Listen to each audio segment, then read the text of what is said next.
দুই বিদেশি হত্যার পর বাংলাদেশের জঙ্গি ইস্যু এখন বৈশ্বিক ব্যাপার। এরপর ঘটে চলেছে একের পর এক বিভীষিকাময় ঘটনা, আর এসব নিয়ে আওয়ামী লীগ বিএনপিতে চলছে বিভেদের রাজনীতি। জাতীয় ঐক্যের বদলে তারা দায়ী করছেন একে অপরকে। এসব নিয়েই বাংলাদেশ এখন। আপনাদের স্বাগত জানাচ্ছি আমি সুলতানা রহমান। আর আমার সঙ্গে কথা বলতে স্টুডিওতে আছেন আওয়ামী লীগের সাংগঠনিক সম্পাদক আহমেদ হোসেন, আছেন জাতীয়তাবাদী মুক্তিযোদ্ধা প্রজন্ম দলের সভাপতি শামা ওবায়েদ এবং সাংবাদিক অঞ্জন রায়। আপনাদের তিনজনকেই স্বাগত জানাচ্ছি।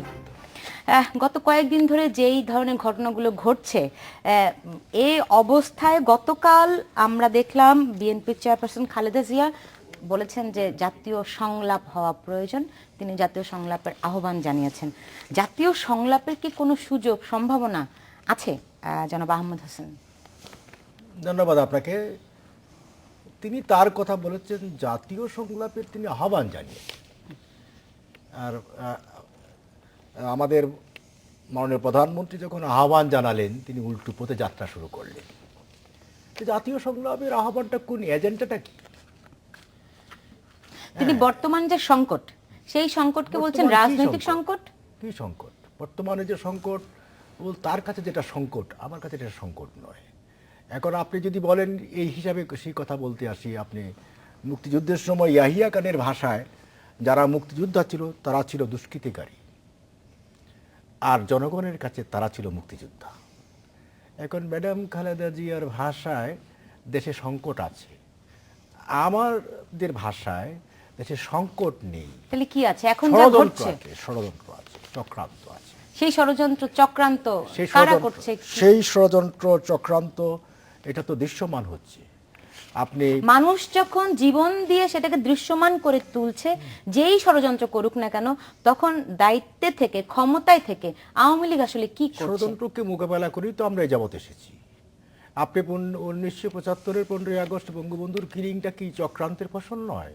সপরিবারে কিলিং, জেল কিলিং ষড়যন্ত্রের ফসল নয়? এই ষড়যন্ত্রের মধ্য দিয়ে তো আমরা মরে মরে বেঁচে আছি, এবং এইভাবেই ফেস করে, মোকাবেলা করে, ষড়যন্ত্রকে ফেস করে আমরা ওভারকাম করে আজকের প্রেক্ষাপটে এসেছি। আজকের বাংলাদেশ যে যুদ্ধ অপরাধীদের বিচার হচ্ছে, এত বড় চ্যালেঞ্জিং জব বাংলাদেশে এর আগে সম্ভব ছিল না। আমরা মরে মরে আমরা কারা? আপনার আওয়ামী লীগের তো কেউ মারা যায় নাই, আপনার ছাত্রলীগের, যুবলীগের তো কেউ মারা যায় নাই। মারা যাচ্ছে সাধারণ মানুষ, আইন শৃঙ্খলাকারী বাহিনীর সদস্য। মারা যায়নি মানে হোয়াট ডু মিন? আপনি কি জানেন? আপনার কাছে তথ্যের অভাব আছে। বলেন কোথায় অভাব আছে? এই গত কয়েকদিনে যে বাংলাদেশে আওয়ামী লীগের যত নেতাকর্মী মারা গিয়েছে, আপনি 21শে আগস্টে কত মারা গেছে? আমি সেটা বলি না, গত কয়েকদিনে যে ঘটনাগুলো ঘটছে, বাংলাদেশে 75-এর পর থেকে বাংলাদেশের হিসাব করেন কত নেতা কর্মী আমাদের জীবন দিয়েছে, এবং গণতান্ত্রিক আপনি গত এক মাসের কথা আমাকে বলেন। দুই বিদেশি হত্যার পরে, দুই বিদেশি হত্যার বিষয়টি তো উদ্ঘাটন করতে হবে। এর পেছনে বড় ভাই কে, এবং বড় ভাইয়ের বেকিংয়ে কে, বড় ভাই কারা? আজকে তো সব তথ্য বেরিয়ে আসছে, এবং এটি উদ্ঘাটন আমরা করছি, এবং এটা দৃশ্যমান হয়ে। এই বড় ভাই কারা? আজকে যাকে মান্নান, ওনাকে আটক করা হয়েছে, তাকে আরো মানে অক্টোবরের 22 তারিখে আটক করা হয়েছে বলে আমরা বিভিন্ন পত্রপত্রিকায় খবর এসেছে। আজকে তাকে হাজির করলে অনেক কিছু আছে, অনেক মিডিয়াতে আপনাদের অনেক কিছু আসে। আমাদের কথা হলো পরিষ্কার যে বাংলাদেশে দুইজন বিদেশি কিলিং হলো। এর আগের দিন আপনি লক্ষ্য করবেন যে অস্ট্রেলিয়ান টিম, ক্রিকেট টিম যে আসেনি, অস্ট্রেলিয়ান ক্রিকেট টিম বললো যে বাংলাদেশে আমরা সিকিউর না। কিন্তু এর একদিন আগেই কিন্তু আপনার বিএনপির একজন নেতার বাসায় পশ্চিমা কূটনীতিক, ইউরোপিয়ান কূটনীতিকদের সাথে বৈঠক হয়েছে, তার বুথ সভা হয়েছে, সেখানে খাওয়া দাওয়া হয়েছে। তারপরের দিনই কিন্তু অস্ট্রেলিয়ান টিম বলল যে আমরা বাংলাদেশে যেতে পারবো না। হয় বাংলাদেশে অস্ট্রেলিয়ান টিম আসতে পারে না, কিন্তু ফুটবল টিম কিন্তু প্লিজ আমাকে শেষ করতে দিবেন। আপনার অধিকার যেমন আছে আমাকে কোশ্চেন করার, আমার অধিকারটা আপনি কেন ক্ষুণ্ণ করবেন? আপনি তো you are fighting for democracy. আপনি সেই ডেমোক্রেসির পক্ষে যদি থাকেন, আমার কথা বলার সুযোগটা আপনি ইন্টারফেয়ার করবেন। হ্যাঁ, সুতরাং সেই ক্ষেত্রে আপনাকে বুঝতে হবে আমরা তো এই পরিস্থিতিকে ফেস করে আমরা আসছি। আজকে বাংলাদেশে যুদ্ধ অপরাধীদের বিচার হচ্ছে, আপনি যুদ্ধ অপরাধীদের বিচারটাকে সাপোর্ট করেন কিনা সেটাকে নীতিগত সিদ্ধান্ত নিতে হবে। আজকে বাংলাদেশের দুইজন সবচেয়ে বড় যুদ্ধ অপরাধীর ফাঁসি যে কোনো সময় রায়ের পরে কি হবে আমি জানি না এখনো। সেই রায়ের পরে সবাই প্রতীক্ষায় আছে যে এটা কার্যকর হতে যাচ্ছে। সেই প্রেক্ষাপটকে সামনে রেখে বাংলাদেশে যারা আজকে এই যে আপনার কিলিংগুলো করছে, এই কিলিংগুলোর মধ্য দিয়ে এই ব্র্যান্ড ব্যবহার করা হচ্ছে। ব্র্যান্ড ব্র্যান্ড, কেউ কেউ বলছে যে এটা জঙ্গি, কেউ বলছে আইএস, এগুলো ব্র্যান্ড। যে এই প্রসঙ্গগুলিতে আমি ফিরবো। শামা ওবায়েদ, খালেদা জিয়া যে সংলাপের কথা বলছেন, আসলে কার সঙ্গে তিনি সংলাপ চান? তিনি বলছেন বর্তমানে যা ঘটছে সেগুলি রাজনৈতিক সংকট, তিনি রাজবন্দীদের মুক্তি চেয়েছেন। অন্যদিকে আবার বিএনপির নেতাদের নাম ধরে কিন্তু বলেছেন এদেরকে মুক্তি দিতে হবে। রাজবন্দী বলতে আসলে তিনি কি সালাউদ্দিন কাদের চৌধুরী, মুজাহিদ, আলী হাসান মুজাহিদকে বুঝিয়েছেন? আপনাকে ধন্যবাদ। আমি প্রথমেই আমাদের উনি অনেক ভেটারান আওয়ামী লীগের উনি নেতা, উনি যে বললেন আপনাকে যে we are all fighting for democracy, এটার জন্য আপনাকে আমি ধন্যবাদ জানাই যে অ্যাকচুয়ালি আপনি পক্ষান্তরে স্বীকার করে নিলেন যে we are all fighting for democracy, গণতন্ত্র নেই, গণতন্ত্রের জন্য আমরা যুদ্ধ করছি, সংগ্রাম করছি। For that I thank you.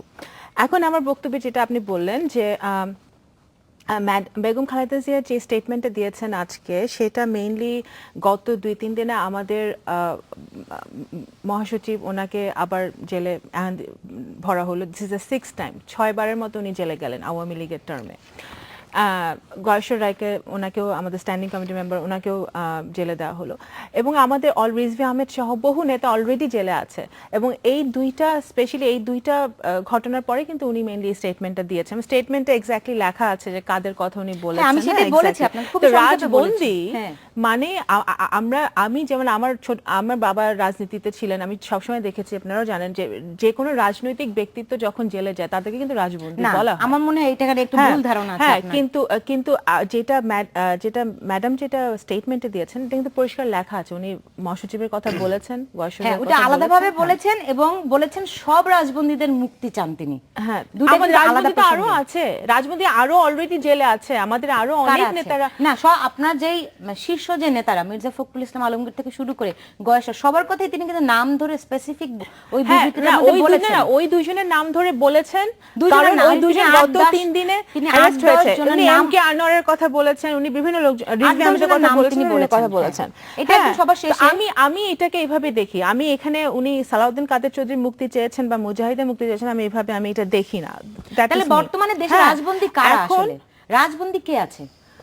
রাজবন্দী আমার কাছে, যদি আমাকে জিজ্ঞেস করেন তাহলে আমাদের মানে আমি বিএনপির কথা বলবো। বিএনপির হাজার হাজার নেতাকর্মী জেলে আছে, আমার কাছে প্রত্যেকে রাজবন্দী।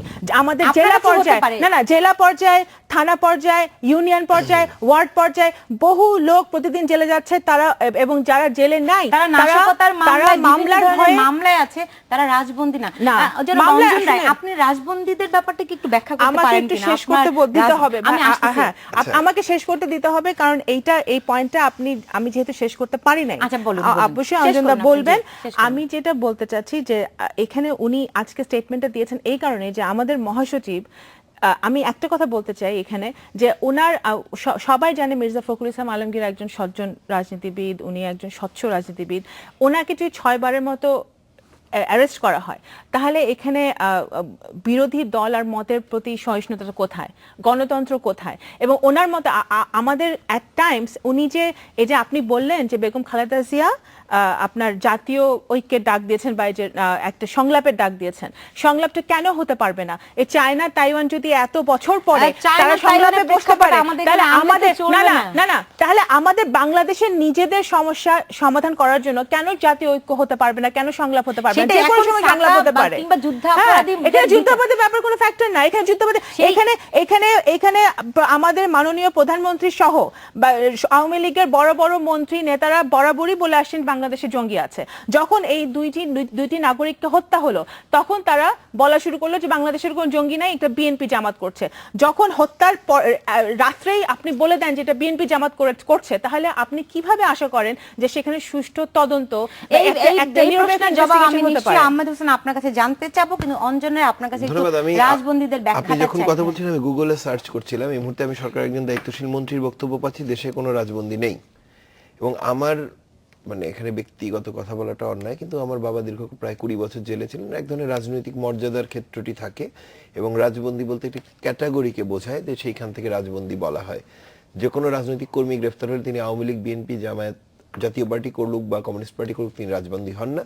তার জন্য কিছু ক্যাটাগরি তাকে ফুলফিল করতে হয়, করলে পরে তাকে রাজবন্দী হিসাবে সেই ক্যাটাগরিক্যালি একটু মানে সুস্পষ্ট এবং সেটি আসলে আমি নিজেও খুব বেশি স্পষ্ট না। আমরা নিশ্চয়ই বিরতির পরে বিরতিতে আমরা গুগলের কাছে জিজ্ঞাসা করব, আমরা এটুকু বলতে পারি। কিন্তু সামাওয়াত যেমনটা বলছিলেন যে যুদ্ধাপরাধীদের বিচারটা আসলে কোনো এখানে ব্যাপার না, জাতীয় ঐক্যটাই ব্যাপার। এখন আমাদের জাতীয় স্বার্থে এই গুরুত্বপূর্ণ বিষয়টিকে বাদ দিয়ে কি ঐক্য সংলাপ এগুলি কি হওয়ার ধন্যবাদ। সুযোগ আমি আছে? খুব পরিষ্কারভাবে একটি কথা বলি, আমি যেটি আহমেদ হোসেন ভাই বলছিলেন যুদ্ধাপরাধীদের বিচারের কথা তিনিই বলেছেন, এই বিচারকে মনে প্রাণে সমর্থন করি, নিরাপত্তা চাই একই সাথে। অন্যদিকে বিএনপি যেটি সামাওয়াত বলছিলেন জাতীয় মানে সংলাপের কথা বলছিলেন, জাতীয় সংলাপের আগে একটি কিন্তু পরিষ্কার পয়েন্ট আছে যে আমরা এই সরকারকে দেখেছি বিএনপি কিন্তু অবৈধ সরকার বলছে, তাহলে এই সরকার যদি অবৈধ হয় বিএনপি দাবি অনুযায়ী, তাহলে এই সরকারের সাথে সংলাপের আগে সরকারের বৈধতার বিষয়টি তাদের ক্লিয়ার করতে হবে।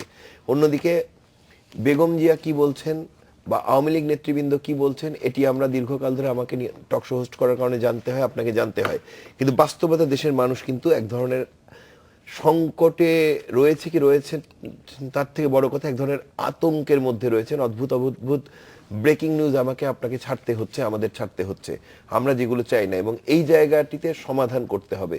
সেটি কিভাবে হবে যারা রাজনীতি করেন তারা বুঝবেন, কিন্তু আমি কোনো পুলিশ কনস্টেবলের মৃতদেহ দেখতে চাই না, আমি কোনো প্রকাশকের মৃতদেহ দেখতে চাই না, এবং একদিকে এক্সট্রিম রাইটিস্টদের উত্থান দেখতে চাই না, একদিকে এক্সট্রিম হয়ে একদম মানে সবকিছুকে অমান্য করে বা মানুষের মূল্যবোধের বাইরে দাঁড়িয়ে কথা বলার মানুষও দেখতে চাই না। এবং এই মাঝখানের মানুষ যারা আছেন, যে সহনাগরিকরা আছেন, তাদের নিরাপত্তার বিধান করা রাষ্ট্রের দায়িত্ব, যারা যে নামে রাজনীতি করেন তাদের দায়িত্ব তাদের নিরাপত্তা বিধান করা, এবং এই ক্ষেত্রে কোনো গ্রে এরিয়া রাখার সুযোগ কোনো দলের নেই।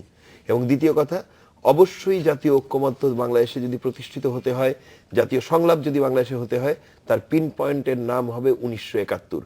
মুক্তিযুদ্ধের প্রশ্নে প্রত্যেকের নিজ নিজ অবস্থান ক্লিয়ার করে তারপরে আসার জায়গাটি থাকে। অন্যদিকে গণতান্ত্রিক যে আন্দোলনের জায়গাটি থাকবে, গণতান্ত্রিক আন্দোলনের জায়গাটিতে গণতান্ত্রিক আন্দোলন যে কোনো গণতান্ত্রিক দেশে থাকবে বা যে কোনো দেশে থাকবে, সেটি তার আলাদা পর্যায়ে। কিন্তু আমার মনে হয়েছে মুক্তিযুদ্ধের যে প্রসঙ্গটি আপনি বলছেন, আওয়ামী লীগ সেই আদর্শ এখন ধরে রাখতে পেরেছে কিনা, বিএনপি সুস্পষ্টভাবে সেই নীতিমালা আমাদের যে 4টে স্তম্ভ আছে সেগুলো আসলে মানছে কিনা, এই প্রশ্নের জবাব তো চাই। তার আগে সামাওয়াতের কাছে প্রশ্ন থাকবে যে অবৈধ সরকার বলছে, কিন্তু তাহলে কার কাছে এত দাবি দেওয়া, অবৈধ সরকারের কাছে কেন দাবি দেওয়া? এবং আহমেদ হোসেন, আপনার কাছে জানতে যাব, তদন্তের আগেই যদি আপনি কারোর দিকে ইঙ্গিত দিয়ে দেন, কারো নাম বলে দেন, আসলে তদন্তে তাহলে দরকার কি? এই 3টি বিষয়ের উত্তর নিয়ে ফিরবো। নিচ্ছে একটা ছোট্ট বিরতি, মাত্র 40 সেকেন্ডের।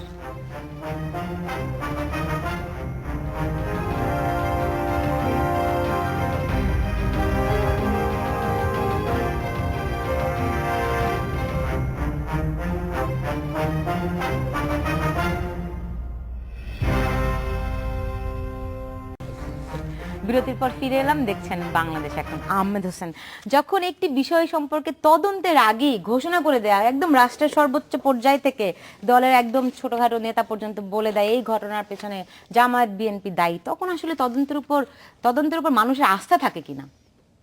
আপনি এই বিষয়টার ব্যাখ্যার আগে শ্যামা অবায়েদ তার একটা বক্তব্যের ব্যাখ্যা দেওয়া প্রয়োজন না, একটা ভুল মেসেজ যাবে। সে আমাকে ধন্যবাদ জানিয়েছে, গণতন্ত্রের পক্ষে ফাইট করছে, কারণ শ্যামা অবায়েদের গণতন্ত্রের অর্থ হচ্ছে যুদ্ধ অপরাধীদেরকে রক্ষা করা, আর আমাদের গণতন্ত্র হচ্ছে শ্যামা অবায়েদের গণতন্ত্রের অর্থ হচ্ছে যুদ্ধ অপরাধীদেরকে রক্ষা করা, আর আমাদের গণতন্ত্র হচ্ছে যুদ্ধ অপরাধীদের বিচার করা। আমাদের গণতন্ত্র হচ্ছে মুক্তিযুদ্ধের চেতনার সাথে মিশে আছে যে গণতন্ত্র। আমাদের গণতন্ত্র হচ্ছে 30 লক্ষ শহীদের আত্মত্যাগ মিশিয়ে আছে যে গণতন্ত্র। যে গণতন্ত্রে অসাম্প্রদায়িক বাংলাদেশের কথা বলি, আমরা সেই গণতন্ত্রের কথা বলি, আর সেই গণতন্ত্র প্রতিষ্ঠার জন্য লড়াই করছি আমরা। আর শ্যামা অবায়েদ তারা লড়াই করছে ইয়াহিয়া খানের ডেমোক্রেসিকে প্রতিষ্ঠার জন্য, রাজাকারদের ডেমোক্রেসিকে প্রতিষ্ঠার জন্য, যুদ্ধ অপরাধীদেরকে রক্ষা করার যে ডেমোক্রেসি, সেই ডেমোক্রেসির জন্য। ওই ডেমোক্রেসি মুক্তিযুদ্ধের চেতনার ডেমোক্রেসি নয়। এই ব্যাখ্যাটা আমি করলাম। আরেকটা আপনার কথা বললেন, রাজবন্দীতে প্রশ্ন আসছে এখানে, এটা ভেরি ইম্পর্টেন্ট থিং। রাজবন্দী তো একটা বিশাল মর্যাদার ব্যাপার। একসময় রাজবন্দীদের মুক্তি চাই স্লোগান দিলে মনে হতো জেলের তালা ভাঙবো, কবি নজরুলের সেই কারার ওই লৌহ কপাট ভেঙে পেল, ওই রাজবন্দীদের মুক্তির জন্য এসে লিখেছিলেন। আর আজকের রাজবন্দী ফখরুল সাহেব উনি জেলে গেছেন, এটা কি আমরা গভর্নমেন্ট করেছি? হাইকোর্টে ওনাকে আগাম জামিন দিয়েছিল। তারপরে অ্যাকর্ডিং টু ল এটা বলা থাকে যে আপনি পরবর্তী সময়ে আপনার নিম্ন আদালতে সারেন্ডার করতে হবে। নিম্ন আদালতে সারেন্ডার করতে গিয়েছে, আপনার জাজ তাকে আপনার জেলে ঢুকিয়ে দিয়েছে, তাকে বেল দেয়নি। এটার সাথে গভর্নমেন্টের সম্পর্ক নেই। এখানে বিচার বিভাগ ফুললি স্বাধীনভাবে কাজ করছে। আর এখানে তো মির্জা ফখরুল সাহেব তো পলিটিক্যালি প্রিজনার না, ওনার বিরুদ্ধে সুনির্দিষ্ট মামলা আছে।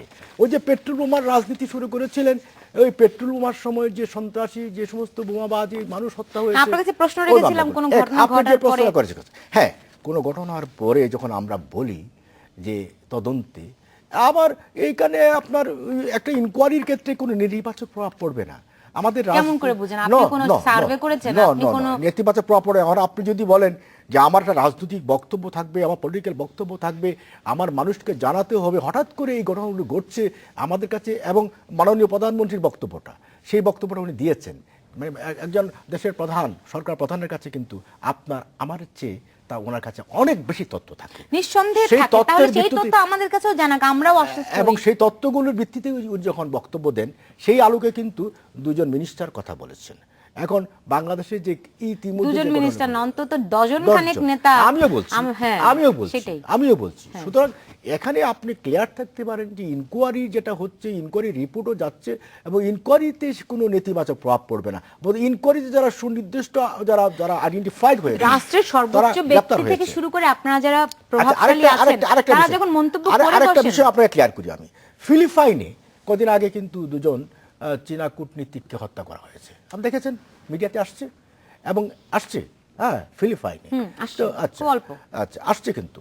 তো এই ধরনের কিলিং আমেরিকাতে কিন্তু 10 জন মারা গেছে আপনার বন্দুক যুদ্ধে। হ্যাঁ, সুতরাং বাংলাদেশে যেটা রাশিয়ার রাষ্ট্রদূত বলেছেন যে দুপুটা পানি পড়লেই এটা বৃষ্টি হয় না, এটাই হচ্ছে যৌক্তিক, এটাই হচ্ছে বাস্তবতা। আইএস বলেছে যে এক ফোঁটা বৃষ্টি মানে এক ফোঁটা পানি মানে বৃষ্টি।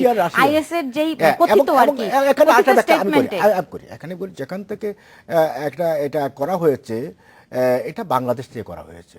আইএস এর সাথে কোনো সঙ্গে, আইএস কে যারা পর্যবেক্ষণ করে তারা বলে ধরা হচ্ছে না কেন? যে আমি শামাও ভাই, আমি একটু আপনার কাছে জানতে চাই যে আপনারা বলছেন আমরা বসে আছি, আমরা তো এটার বিরুদ্ধে ফাইট করছি। আমরা যখন পলিটিক্যাল ফাইট করছি, টুইটটি করেছেন তাকে তোমরা গ্রেফতার দেখতে চাই। টুইট তো বাংলাদেশ থেকে করা হয়েছে, এবং বাংলাদেশ থেকে যে করা হয়েছে, কে করেছে সেটা তো ধরতে পারেন আজকে বুঝতে হবে যে বাংলাদেশের যে গভর্নমেন্ট আছে, এই গভর্নমেন্টের পলিটিক্যাল কমিটমেন্টটা কি? কমিটমেন্টটা হচ্ছে সন্ত্রাস মুক্ত, জঙ্গিবাদ মুক্ত বাংলাদেশ প্রতিষ্ঠার অঙ্গীকার এই গভর্নমেন্টের আছে। এই জায়গাটা আপনাকে অ্যাডমিট করতে হবে। কাজেই আমাদের ফাইট চলছে, ফাইট তো একটা কন্টিনিউয়াস ব্যাপার, এটা নির্দিষ্ট জায়গায় বসে নেই।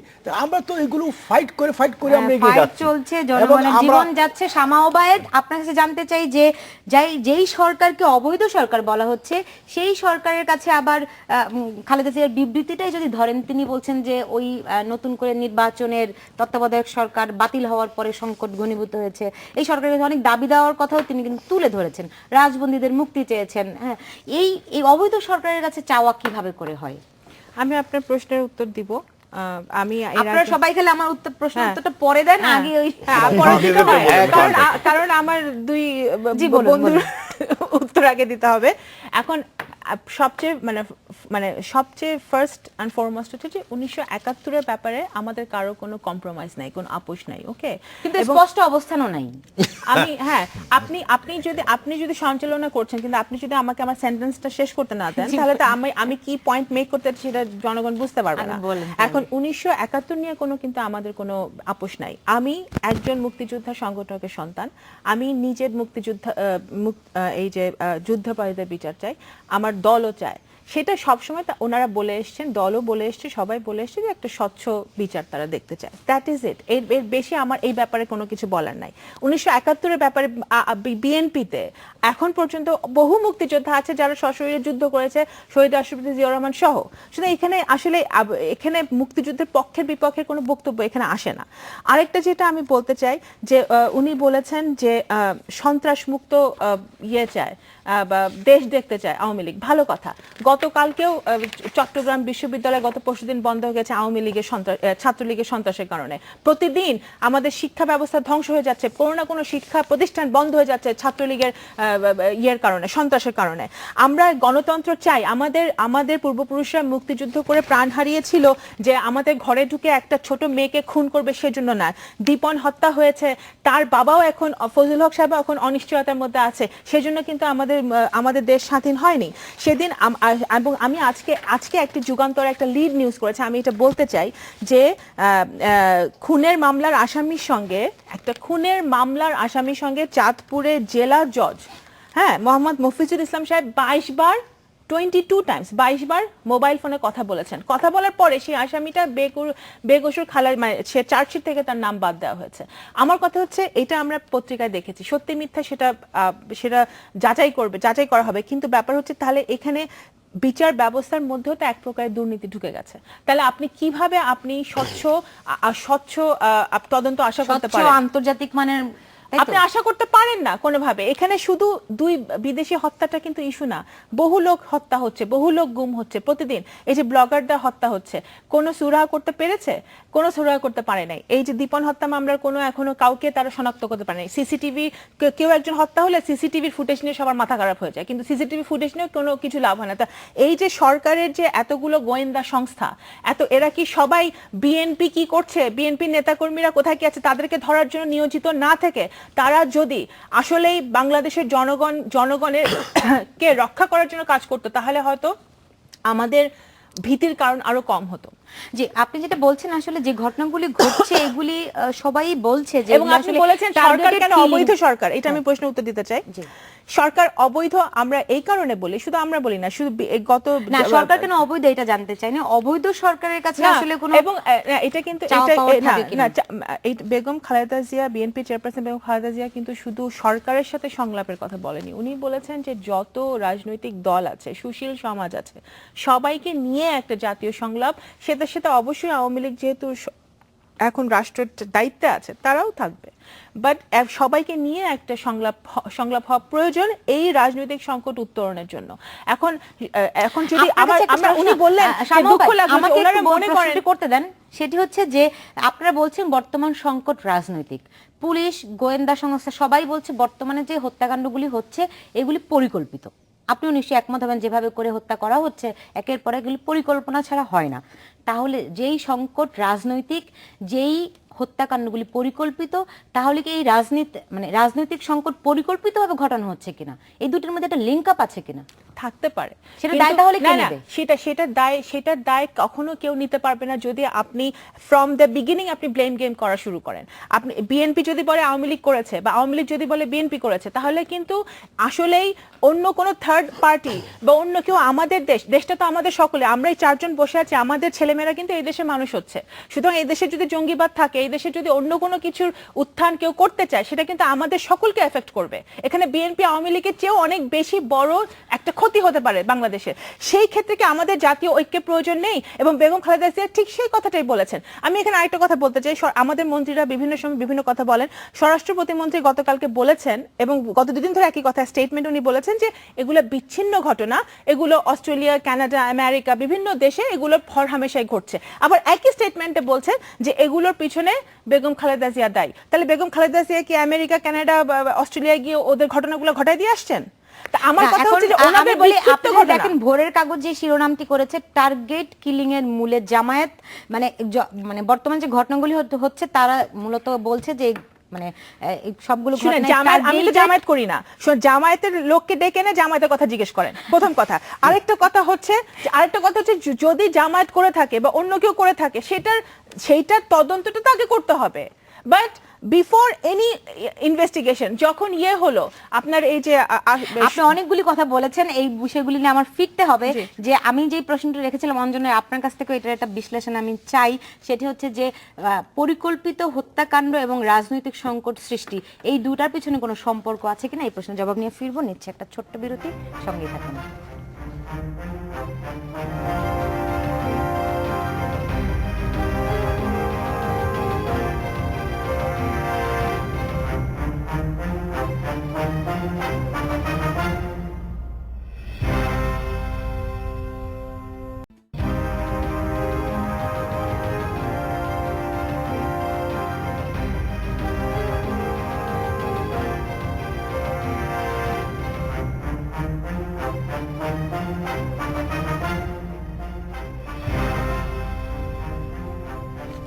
বিরতির পর ফিরে এলাম, দেখছেন বাংলাদেশ এখন। অঞ্জন রায়, এই যে বলা হচ্ছে ঘটনাগুলো ঘটছে পরিকল্পিত, আর বিএনপির পক্ষ থেকে বলা হচ্ছে আসলে বর্তমানে দেশের সংকট রাজনৈতিক, যদিও আবুল কাশেম ফজলুল হক তিনিও কিন্তু বলেছেন সংকট রাজনৈতিক এবং এটা মানে রাজনীতির দিয়ে আসলে মোকাবেলা করতে হবে।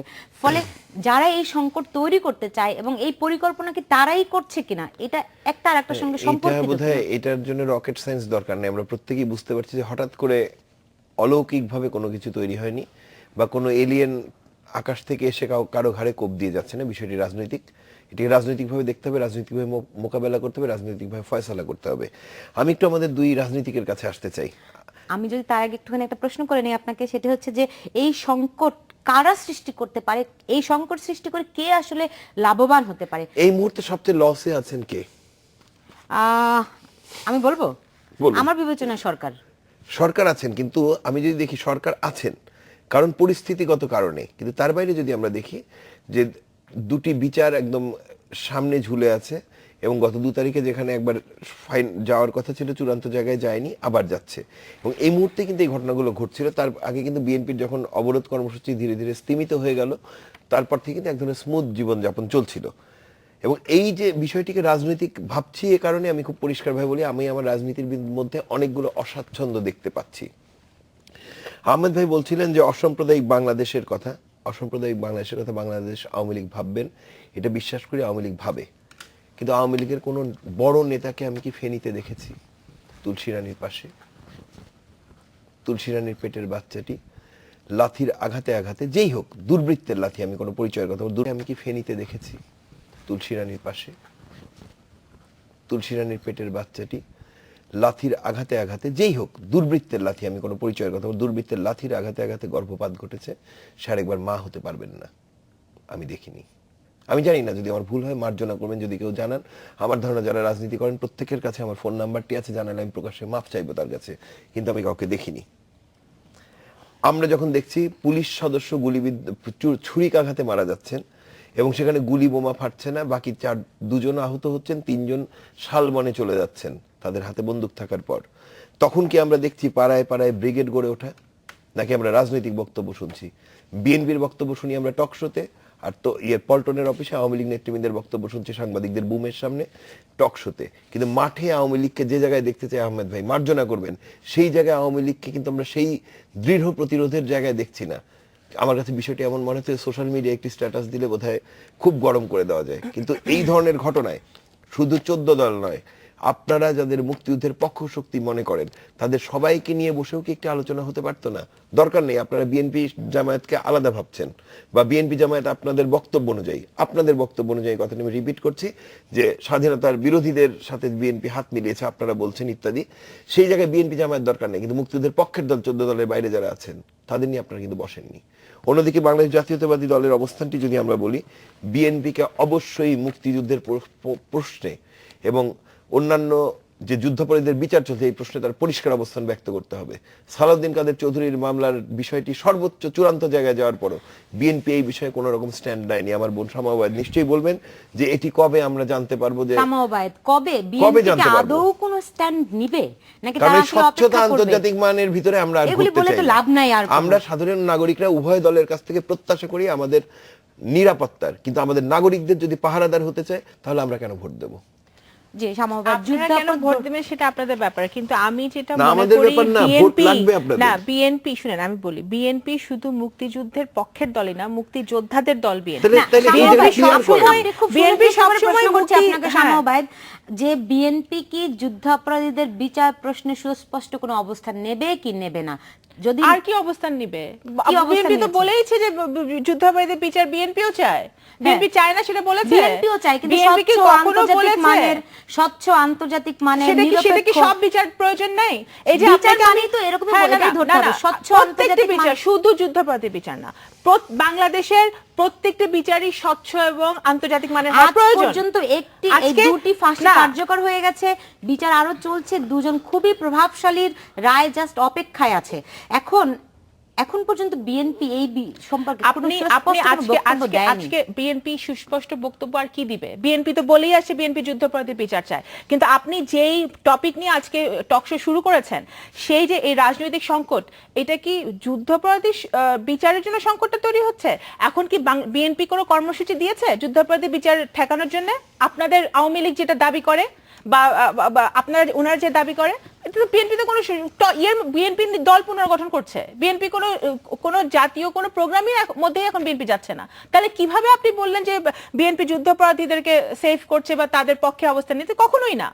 বিএনপির অবস্থান সবসময় পরিষ্কার, বিএনপি মুক্তিযোদ্ধাদের দল, রণাঙ্গনে যুদ্ধ করা মুক্তিযোদ্ধাদের দল হচ্ছে বিএনপি, এবং বিএনপি স্ট্যান্ড ওইটাই। বিএনপি 1971-কে ওন করে, 1971 শুধু আওয়ামী লীগের ব্যক্তিগত সম্পত্তি নয়। জি, অনেকেই এরকম অভিযোগ করেন যেহেতু বিএনপি যুদ্ধাপরাধীদের প্রশ্নে সুস্পষ্ট কোনো অবস্থান নেয়নি, বরং শাহবাগে যখন আওয়ামী লীগ 1996-এ কি জামাতের সাথে একসাথে হয়ে আন্দোলন করেনি? জামাতের সাথে মিটিং মিছিল করেনি? আমার কথা হচ্ছে যে জামাতের যুদ্ধাপরাধী থাকলে যুদ্ধাপরাধীর বিচার হবে, সেটা সব দলে, বিএনপিতে থাকলে তার হবে, আওয়ামী লীগে থাকলে তার হবে, যার যার অবস্থান সব দলেরই হওয়া উচিত। এবং সেটা শুধু যুদ্ধাপরাধী বিচার না, প্রত্যেকটি বিচারই স্বচ্ছ হওয়া উচিত, প্রত্যেকটি বিচারই স্বচ্ছ হওয়া উচিত। সেখানে কিন্তু আজকে যে রাজনৈতিক সংকটটা, দ্যাট ইজ নট অনলি যুদ্ধাপরাধীর বিচার। আজকে বিদেশের প্রত্যেকটি সংস্থা, ইনক্লুডিং বাংলাদেশের প্রত্যেকটি মানবাধিকার সংস্থা বলছে যে বাংলাদেশের মানবাধিকার অবস্থা খুবই খারাপ। আমাদের খুন গুমের মধ্যে আমরা আছি। আগে লাশ পাওয়া যেত, এখন লাশও পাওয়া যায় না, ডেড বডি পাওয়া যায় না। সেই নিরাপত্তাহীনতায় আমরা প্রতিদিন করছি। ফজলুল হক সাহেব বলেছেন যে আমি পুলিশ নিরাপত্তা চাই না, কারণ আমি একটা সাধারণ মানুষ। আমরা কত লোক আমরা পুলিশের নিরাপত্তায় থাকবো, সেটা সম্ভব না। খালেদা জিয়া কিন্তু গতকাল এটিও বলেছেন, শামাওয়াবাদ যেমনটা বলছিলেন যে সরকারের কেউ সমালোচনা করলে সরকার ক্ষুব্ধ হয়ে যায়। সমালোচনা তো থাকবেই, ক্ষুব্ধ হবে কেন? যেমনটা টিআইবির ক্ষেত্রে হয়েছে, যেমনটা আরো বেশ কিছু ঘটনার ক্ষেত্রে হয়েছে। এই মানে সরকারের কি সহনশীলতা কিছুটা কম কিনা, এই প্রশ্নের জবাব নিয়ে ফিরবো। নিচ্ছে একটা ছোট্ট বিরতি, সঙ্গে থাকুন।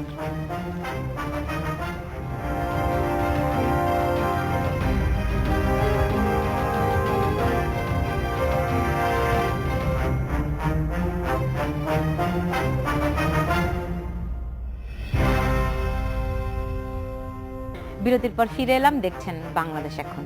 আহমেদ হোসেন, সরকারের সহনশীলতা একটু কম কিনা? কেউ সমালোচনা করলে তার প্রতি খুব আক্রমণাত্মক হচ্ছে। কিছু প্রশ্ন তো আমাদের সহনশীলতা কম থাকবেই। একটা যুদ্ধ অপরাধীদের বিচারের প্রশ্নের সহনশীলতা কম, সন্ত্রাসের প্রশ্নের সহনশীলতা কম, পেট্রোল বোমার রাজনীতির প্রশ্নে সহনশীলতা কম, দুর্নীতির প্রশ্নে সহনশীলতা কম। এই ক্ষেত্রে আমাদের সহনশীলতা কম থাকবে, এবং জনস্বার্থে জননিরাপত্তার প্রশ্নে আমরা আপোষহীন। এটা যদি সহনশীলতা কম হয়, এটা কম থাকবে।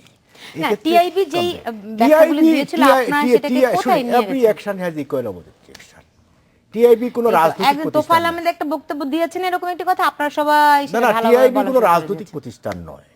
আপনি সঞ্চালকের চেয়ারে বসে আছেন, আপনি আমাকে ইনভাইট করেছেন, আমি এসেছি, আমরা তিনজন এসেছি। এখন প্রশ্ন হচ্ছে, জাতীয় ঐক্যের ডাক দিলেন লন্ডন থেকে তিনি, বিএনপির চেয়ারপারসন। তিনি কি সেই পজিশন পাবলিকলি আছে, ন্যাশনালি আছে? তিনি কি সর্বদলীয় নেতা, সর্বদলীয় নেতা যে সকলের কাছে গ্রহণযোগ্য ব্যক্তি? আজকে জামাতকে সাথে নিয়ে যারা মিতালি গড়ে, যারা জুট গড়ে, তারা জামাতের প্রশ্নে কি বক্তব্য দিবে? তারা যুদ্ধ অপরাধীদের প্রশ্নে কি? এই পর্যন্ত যত মৃত্যু আপনার যুদ্ধ অপরাধীদের বিচার হয়েছে, রায় হয়েছে, সারা দেশ উল্লাস প্রকাশ করেছে। বিএনপিকে বলা হলো তারা নীরব। সখী তুমি কার? নীরব। এই যে সখী তুমি কার, বিএনপি তুমি কার? তুমি কি জনগণের? তুমি কি মুক্তিযুদ্ধের চেতনার? না, তারা সেখানে নীরব। নীরবতা মানেই আমি জামাতের সাথে মিতালি করেছি। নীরবতা মানেই যে জামাতে কেমন করে বুঝলেন যে শামাওয়াবাদ যেমনটা বলছিলেন? যুদ্ধ অপরাধী সংগঠনের সাথে নিয়ে যখন আপনি জুট করবেন, এর চেয়েও কি বলার বাকি থাকে? এরপরে কি আপনি বলবেন যে সে যুদ্ধ অপরাধী সে সংগঠনের সাথে না, সে তো মনে করেন সঙ্গে, মানে হোয়াট ডু ইউ থিংক, আপনি কি মনে করেন? আপনি কি মনে করেন? আপনি বলছেন ঠিক আছে, বিএনপি স্বচ্ছ আন্তর্জাতিক মানের বিচার চায়, ঠিক, কিন্তু এই বিচার প্রক্রিয়া বন্ধ করার জন্য কি সে কি কোনো কর্মসূচি দিয়েছে? তারা কি বলেছে এই বিচার বন্ধ করুন? একবারও কিন্তু তারা বলে নাই। তারা কিন্তু একবারও এটার পক্ষে অবস্থান নেয় নাই, কিন্তু বিপক্ষেও কিন্তু অবস্থান নেয় না। আপনাকে একটা, এটা আপনি তো বললেন যে আপনার অবস্থানটা ক্লিয়ার করতে হবে না। আপনি কে?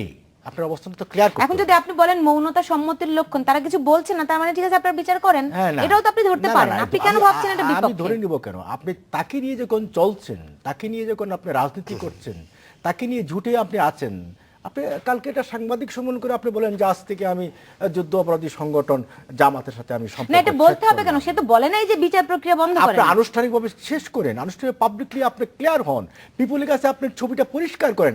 আপনি এটাকে পরিষ্কার করতে হবে। আপনি তো দুয়া তুলসী পাতা না।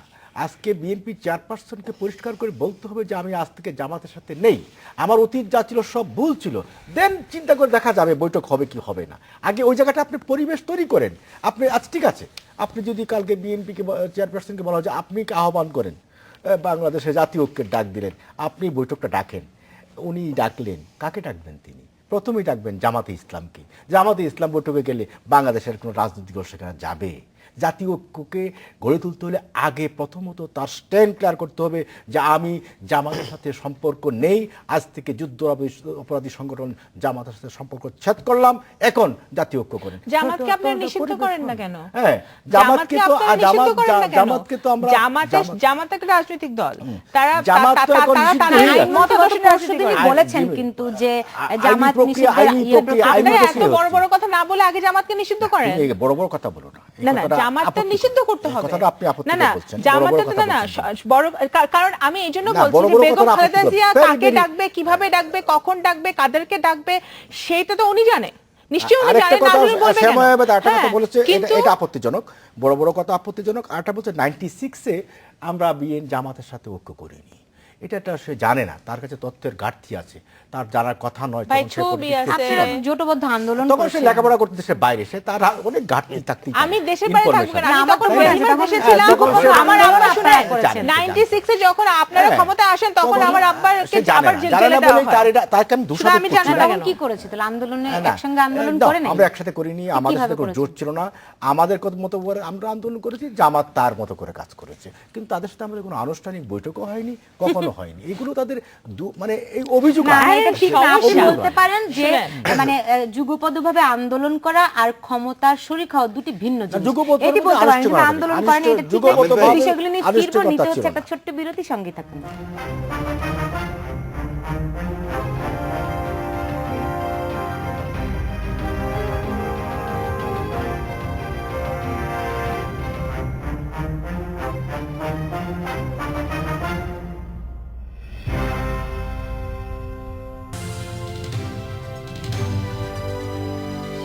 ইন্ডিপেন্ডেন্ট টেলিভিশন, 24 ঘন্টায় খবর।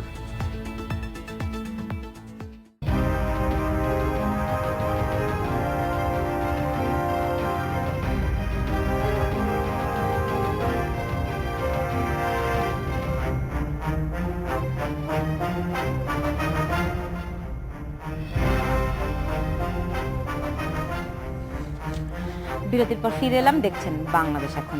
যে অঞ্জনরা, এই যে দেখেন, মানে আমরা বলছি যে আমরা মুক্তিযুদ্ধের বাংলাদেশ চাই, কিন্তু এখন পর্যন্ত কতগুলি মানে অমীমাংসিত বিষয়, আমি অবশ্য বলতে চাই না, কতগুলি যেই মানুষের খুব দীর্ঘদিনের আকাঙ্ক্ষার বিষয়েও এখন পর্যন্ত কোনো সমাধান আসে নাই, ঐক্যমত তৈরি হয় বেসিক জায়গাগুলোতে। তাহলে ঐক্য আসলে কোথা থেকে আসবে? না, এখানে ঐক্যমত্যটা হয়নি, এবং আমি হওয়ার কোনো খুব নিকটে সামনে ঐক্যমত্যের জায়গা দেখি না। যারা ঐক্যমত্যের কথা বলেন, এবং আমাদের দেশে ঐক্যমত্যের কথাটা একটি একদমই বাচনিকতার মধ্যে চলে গেছে, ঐক্যমত্য হওয়া সম্ভব নয়। কারণ কিছু বেসিক পয়েন্টে ঝামেলা রয়ে গেছে আমাদের, সেই জায়গাগুলোকে আমাদের ক্লিয়ার করতে হবে। ঐক্যমত্য সম্ভব যখন যুদ্ধাপরাধের বিচার সমাপ্ত হবে। না, শুধু যুদ্ধাপরাধের বিচার না, আপনি কয়েকটা ভাইটাল বিষয় তো রাখতে পারেন যেই বিষয়গুলিতে একমত, মানে জাতিগত আপনি মুক্তিযুদ্ধের প্রশ্নে, আপনি সংবিধানের প্রশ্নে, আপনি নির্বাচনের প্রশ্নে, আমরা সেই দুর্ভাগা দেশের নাগরিক যে দেশের রাজনৈতিক দলগুলো সদম্ভে সগর্বে রাজনীতি করেন, কিন্তু একদল আরেক দলকে ভোটের প্রশ্নে বিশ্বাস করেন না। যেমন আহমেদ ভাই বলছিলেন যে তিনি সন্ত্রাসের প্রশ্নে জিরো টলারেন্স, চমৎকার লাগছিল শুনতে।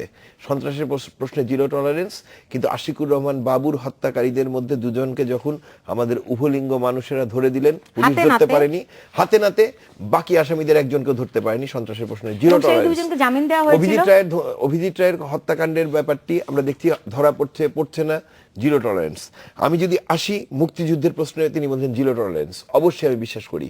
কিন্তু মাঝখানে যখন বিস্ফোরার মতো বাড়তি মেয়েদের মতো আমরা ওলা মালিককে পরস্পরের চুল টেনে ধরতে দেখি, আর পেছনে একজন 8 বছরের কিশোর রড হাতে ধাওয়া করে দেখি, ওই কিশোরটি হয় জনগণের প্রতীক এবং ওই দুইজন হয়ে ওঠে হচ্ছে সন্ত্রাসের প্রতীক। এবং আওয়ামী লীগের কোনো মানে আওয়ামী লীগের নিজস্ব সহ সংগঠনে একটিও কিন্তু ওলা মালিক নয়, যাদের বক্তব্যের সাথে হেফাজতের বক্তব্যের মিল পাই, যাদের বক্তব্যের সাথে আমরা অদ্ভুত বক্তব্য শুনি যে 80% একটি অংশের মানুষের দেশে কেন হিন্দু বিচারপতি হবে। যখন ওলামা লীগের নেতারা এই কথাটি বলেন, যখন ওলামা লীগের নেতারা বলেন যে আনসারুল্লাহ বাংলা টিম খুঁজতে দূরে যেতে হবে না, ওরাই আনসারুল্লাহ বাংলা টিম, তখন কিন্তু আমরা বাংলাদেশ আওয়ামী লীগের কাছে আশা করি যে এই বিষয়ে বাংলাদেশ আওয়ামী লীগ খুব ক্লিয়ার করবে, বাংলাদেশ আওয়ামী লীগের বিষয়ে পরিষ্কারভাবে বিষয়গুলোকে জনগণের সামনে আনবে। আসলে তাইলে কি আওয়ামী লীগ আসলে অসাম্প্রদায়িকতায় না, অবশ্যই অসাম্প্রদায়িকতায় বিশ্বাস করে, কিন্তু এই হেডগুলো কেন যখন আসে তখন এইটা একটা প্রশ্নের মধ্যে পড়ে না, একটা মানুষের ভিতরে এক ধরনের সংশয় তৈরি করে না এই বিষয়গুলো? না, কিছু কিছু ঘটনা, যেমন আওয়ামী ওলামা লীগ, হ্যাঁ, আমি সব ক্ষেত্রেই যে আমি সব কথাই কি আমি বলবো যে আওয়ামী ওলামা লীগ এই কথা, এটা আমাদের অ্যাফিলিয়েটেড অর্গানাইজেশন না। তো সেটা আপনারা জানি না, এরকম অ্যাফিলিয়েটেড না, এরকম অসংখ্য অর্গানাইজেশন আছে এবং আপনাদের। এগুলোর দায়ভার আমাদের ঘাড়ে আসে। কিন্তু বঙ্গবন্ধু এগুলোর ব্যাপারে শিশুলীগ থেকে শুরু করে ড্রাইভার তো আসে না, না, আপনারা ছাত্রলীগকে প্রশ্রয় দেন। আমি বলছি আওয়ামী ওলামা লীগ আমাদের অ্যাফিলিয়েটেড অর্গানাইজেশন না। আর ক্ষমতায় আসলে ক্ষমতার বানে অনেক অনেক সংগঠন খড়কুটো ভাসে, হ্যাঁ আসে।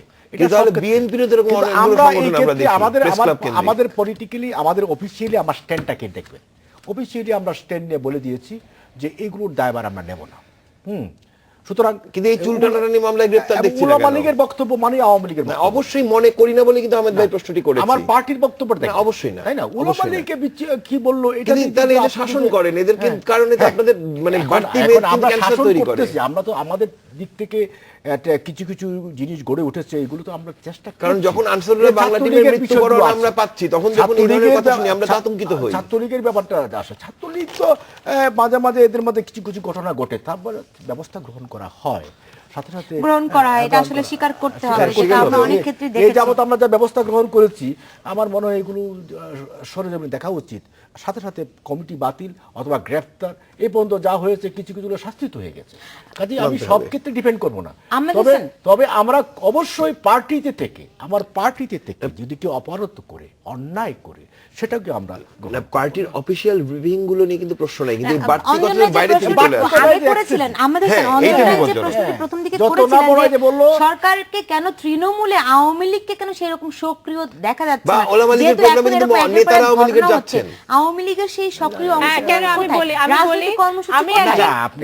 আপনি যেটা বলছেন তৃণমূলে আপনি দেখতে পাচ্ছেন না, আপনার চোখে ধরা পড়ছে না বা আপনার দৃশ্যমান হচ্ছে না।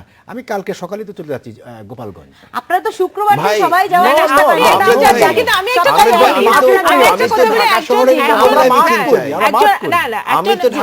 বলি, মিছিল চাই, আমরা একই সাথে দেশ চালাতে হচ্ছে, রাষ্ট্র চালাতে হচ্ছে, আবার মাঠেও কাজ।